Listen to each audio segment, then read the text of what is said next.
दोस्तों, आप सभी को मेरा नमस्कार। आज मैं छात्रों से आवश्यक अध्ययन तकनीकों के बारे में बात करना चाहता हूँ। मैंने पाया कि कक्षा में कुछ छात्र ऐसे होते हैं जो आवश्यक अध्ययन तकनीकों को अपनाकर कक्षा में अच्छा प्रदर्शन करते हैं, अपनी समस्याओं का समाधान कर लेते हैं तथा अच्छे अंकों से परीक्षा को पास कर लेते हैं तथा अपने लक्ष्य को प्राप्त कर लेते हैं। वहीं पर कुछ छात्र ऐसे होते हैं जो मेहनत तो बहुत करते हैं लेकिन आवश्यक अध्ययन तकनीकों के अभाव में वह अच्छा प्रदर्शन नहीं कर पाते हैं। वह या तो असफल हो जाते हैं या उनके कम अंक आते हैं।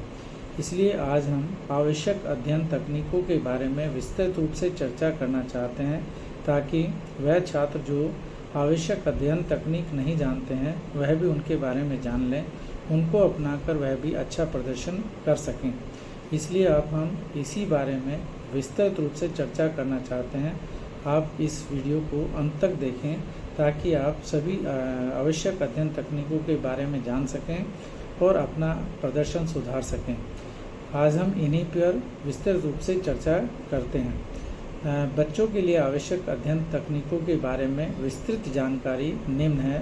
पहला, समय प्रबंधन, टाइम मैनेजमेंट। समय सारणी बनाएं, क्रिएट ए टाइम टेबल। दिन भर के कार्यों के लिए आप एक समय सारणी बनाएं जिसमें अध्ययन, खेल और आराम के समय का संतुलन हो। आपको कितने समय पढ़ाई करनी है, कितने समय खेल करना है और कितने समय आराम करना है, इसकी पूरी एक समय सारणी आपके पास होनी चाहिए और उस समय सारणी का पालन आपको नियमित रूप से करना चाहिए ताकि आप उसको नियम के अनुसार उसका पालन करें और अपने समय को डिवाइड करके अच्छी तरह से पढ़ाई कर सकें।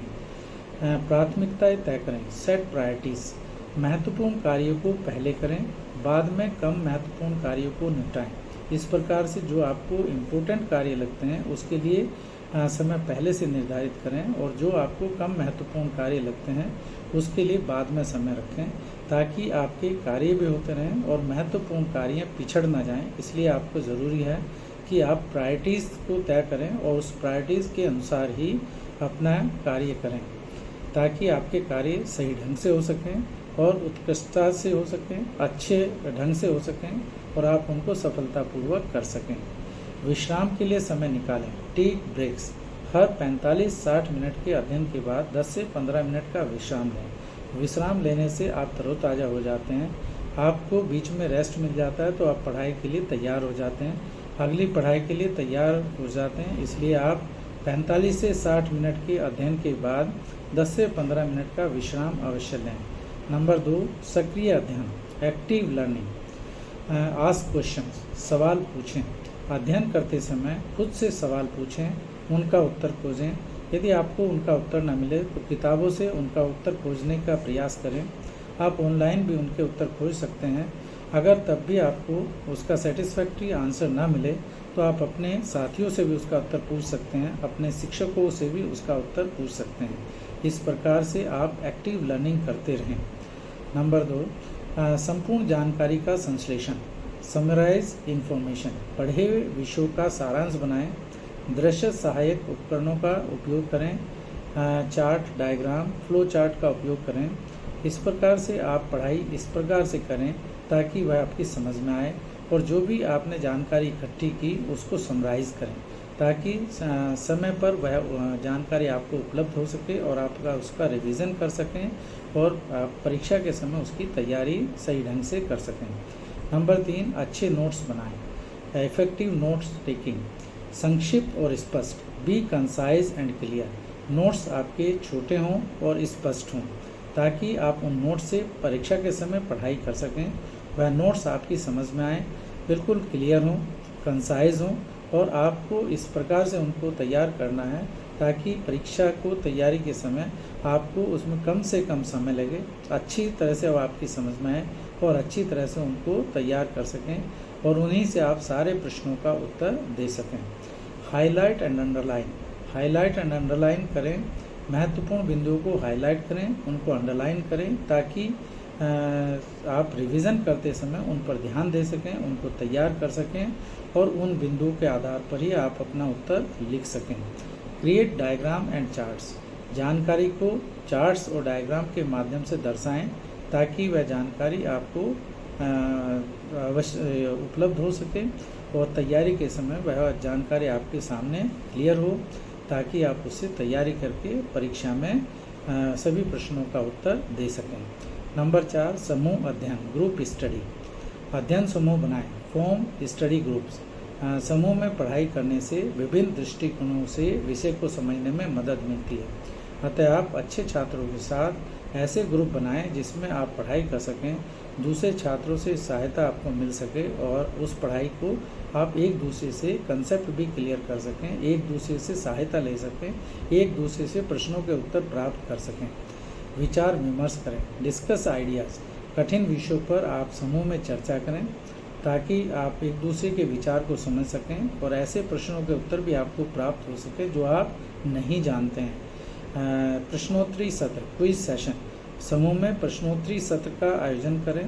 इस प्रकार से क्विज सेशन आयोजित करें ताकि आपको ज़्यादा से ज़्यादा जानकारी मिल सकें, आप एक दूसरे से जानकारी को शेयर कर सकें और क्विज कंपटीशन से आपको विस्तृत रूप से जानकारी मिलती है। अच्छे प्रश्नों के उत्तर भी मिल जाते हैं जो प्रश्न आपको आते नहीं। इसलिए ग्रुप स्टडी आपको इस कार्य में महत्वपूर्ण मदद कर सकती है ताकि आप एक दूसरे से क्वेश्चंस के आंसर भी समझ लें। नंबर 5, अध्ययन स्थान, स्टडी एनवायरनमेंट। शांत और स्वच्छ स्थान, क्विट एंड क्लीन प्लेस। अध्ययन के लिए एक शांत और साफ स्थान चुनें जहाँ पर कोई डिस्टर्बेंस ना हो। आपको पढ़ाई के समय कोई भी डिस्टर्बेंस नहीं होना चाहिए। यदि कहीं भी डिस्टर्बेंस होता है तो आप अच्छी पढ़ाई नहीं कर सकते हैं। इसलिए आपको शांत और स्वच्छ स्थान चुनना है, वहीं बैठकर आप पढ़ाई करें। अच्छी रोशनी होनी चाहिए, अध्ययन कक्ष में पर्याप्त रोशनी हो, अध्ययन कक्ष सही ढंग से सुसज्जित हो तथा उसमें सभी आवश्यक सामग्री आपके पास हो। पढ़ाई के समय सामग्री की यदि आवश्यकता हो तो वह आपको अपने पास ही होनी चाहिए। उसके लिए इधर उधर आपको ढूंढने की ज़रूरत नहीं पड़नी चाहिए। जहाँ भी आप पढ़ाई करें वहीं पर अपनी आवश्यक सामग्री को पास में रखें। नंबर 6, तकनीकी संसाधनों का उपयोग, यूज़ ऑफ टेक्नोलॉजिकल रिसोर्सेज। आजकल हम जानते हैं कि टेक्नोलॉजी का बहुत प्रयोग हो सकता है। पढ़ाई के लिए हम बहुत सारी टेक्नोलॉजी का प्रयोग करते हैं, इसलिए हमें उनका भी उपयोग करना है। ऑनलाइन पाठ्यक्रम, ऑनलाइन कोर्सेज। विभिन्न विषयों पर ऑनलाइन पाठ्यक्रम और वीडियो का उपयोग करें। आप ऑनलाइन पाठ्यक्रम से अपने विषय को समझें तथा उन वीडियो को देखकर आप विषय सामग्री को समझ लें। यदि कोई कंसेप्ट क्लियर नहीं होता तो आप उसको दोबारा देखें और उसी से सीखने का प्रयास करें। यदि आप तब भी नहीं सीख पाते हैं तो अपने शिक्षकों से सहायता लें। शैक्षिक ऐप्स, एजुकेशनल ऐप्स। विभिन्न शैक्षिक ऐप्स का आप उपयोग करें जो आपके अध्ययन को आसान बनाते हैं। आजकल बहुत सारे एजुकेशनल ऐप्स उपलब्ध हैं। आप उन एजुकेशनल ऐप्स के बारे में जानें, उनको अपने स्मार्टफोन में डाउनलोड करें और उन एजुकेशनल ऐप से पढ़ने का प्रयास करें। वह आसानी से आपको हर एक कंसेप्ट को समझाते हैं। E books and digital notes. E books और डिजिटल नोट्स का उपयोग करें।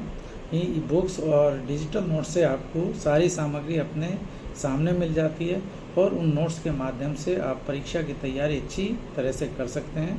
आपको संपूर्ण जानकारी डिजिटल नोट्स में उपलब्ध हो जाती है। नंबर 7, स्वास्थ्य और फिटनेस, हेल्थ एंड फिटनेस।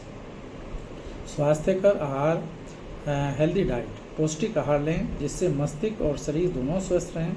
आप इस प्रकार का आहार लें ताकि आपके पढ़ाई के समय में आपको डिस्टर्बेंस ना हो, आपको कोई इस प्रकार की परेशानी ना हो जो पढ़ने में बाधा दे। इसलिए आपको हेल्दी डाइट लेनी चाहिए। व्यायाम और योग, एक्सरसाइज एंड योगा। आपको नियमित रूप से व्यायाम एवं योगा करना चाहिए ताकि आप स्वस्थ रहें और स्वस्थ रहकर ही आप अच्छी तरह से पढ़ाई कर सकते हैं। एडिक्वेट स्लीप, 7 से 8 घंटे की नींद अवश्य लें ताकि आप तरोताज़ा रहें और अच्छे माइंड से आप पढ़ाई कर सकें।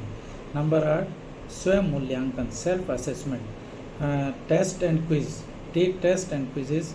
नियमित रूप से खुद का मूल्यांकन करें। आप अपने सेल्फ टेस्ट लें, अपने सेल्फ क्विज अटेम्प्ट करें ताकि आपको जानकारी हो सके कि जो आपने पढ़ाई की उसकी कितनी जानकारी आपके पास उपलब्ध है। यदि आप उसको अच्छी तरह से नहीं कर पा रहे हैं तो आपको रिवीजन की आवश्यकता है।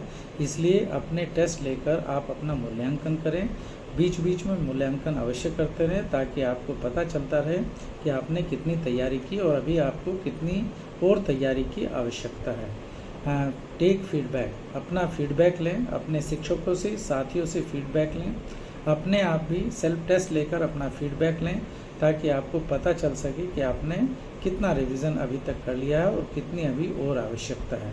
समय समय पर रिवीजन, पीरियोडिक रिवीजन, आप अपने समय समय पर पुराने विषयों का पुनरीक्षण करें, रिवीजन करें।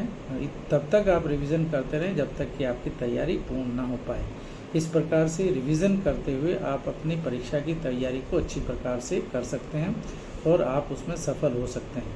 इन सभी तकनीकों का पालन करके छात्र अपने अध्ययन को अधिक प्रभावी और सफल बना सकते हैं।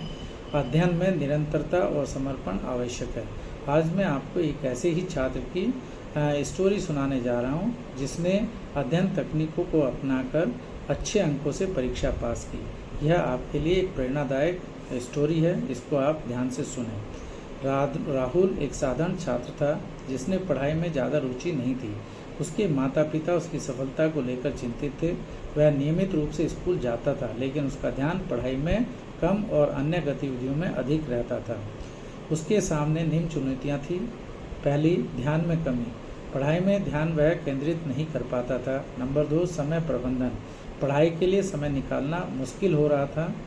नंबर 3, अवसाद और तनाव, परीक्षा के समय अवसाद और तनाव उसे महसूस होता था। नंबर 4, सही मार्गदर्शन का अभाव, उसे नहीं पता था कि सही तरीके से पढ़ाई कैसे की जाए। राहुल की मां ने एक दिन एक शिक्षक से संपर्क किया जिन्होंने उसे सही दिशा में मार्गदर्शन दिया। उसने कहा, पहले समय प्रबंधन, रोजाना समय सारणी बनाना। राहुल ने एक दैनिक समय सारणी बनाई जिसमें उसने अध्ययन, खेल और आराम के लिए समय को शामिल किया। उसने महत्वपूर्ण विषयों को पहले पढ़ने की आदत डाली। ध्यान बढ़ाने के लिए राहुल ने प्रतिदिन 15 मिनट मेडिटेशन और योग शुरू किया। पढ़ाई के लिए उसने एक शांत और सुव्यवस्थित जगह बनाई। हर विषय के महत्वपूर्ण बिंदुओं को का नोट्स बनाना शुरू किया। हर चैप्टर का संक्षिप्त सारांश उसने तैयार किया। हर हफ्ते पढ़े हुए विषयों की पुनरावृत्ति करना शुरू किया। पुराने प्रश्न पत्रों और मॉडल पेपर्स को उसने हल करना शुरू किया। समान विचारधारा वाले दोस्तों के साथ मिलकर पढ़ाई करना शुरू किया जिससे मुश्किल विषयों को समझने में उसे मदद मिली। जहां आवश्यक हुआ वहां पर उसने ट्यूशन और कोचिंग का सहारा लिया। 1 साल की मेहनत और सही तकनीकों के उपयोग से राहुल के प्रदर्शन में अद्भुत सुधार हुआ। राहुल ने कक्षा 12वीं की परीक्षा में 95% से अधिक अंक प्राप्त किए। उसका आत्मविश्वास बढ़ गया और वह अब अपने भविष्य को लेकर सकारात्मक महसूस करने लगा। उसने अपने जीवन में सकारात्मक सोच को अपनाया। राहुल की सफलता इस बात का प्रमाण है कि सही मार्गदर्शन और तकनीकों का उपयोग करके कोई भी छात्र अपनी पढ़ाई में उत्कृष्टता प्राप्त कर सकता है। महत्वपूर्ण यह है कि हम समय प्रबंधन, ध्यान केंद्रित करने की क्षमता, नियमित पुनरावृत्ति जैसी मूलभूत सिद्धांतों को अपनाएं। राहुल की कहानी अन्य छात्रों के लिए भी प्रेरणा स्रोत है। इसलिए आज मैं कहना चाहता हूं कि सभी छात्र राहुल की कहानी से प्रेरणा लें, अध्ययन तकनीकों को अपनाएं और इन अध्ययन तकनीकों को अपनाकर अपने प्रदर्शन में सुधार करें।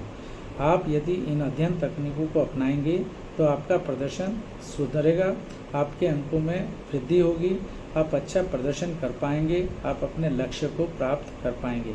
इसलिए आप इस स्टोरी को कम से कम 3 बार अवश्य सुनें, देखें। आप इस तरह की अन्य मोटिवेशनल स्टोरी के लिए इस चैनल को सब्सक्राइब करें और बार बार अन्य वीडियो को भी देखें ताकि आपको सही मार्गदर्शन मिल सके। हम आपके उज्जवल भविष्य की कामना करते हैं। धन्यवाद।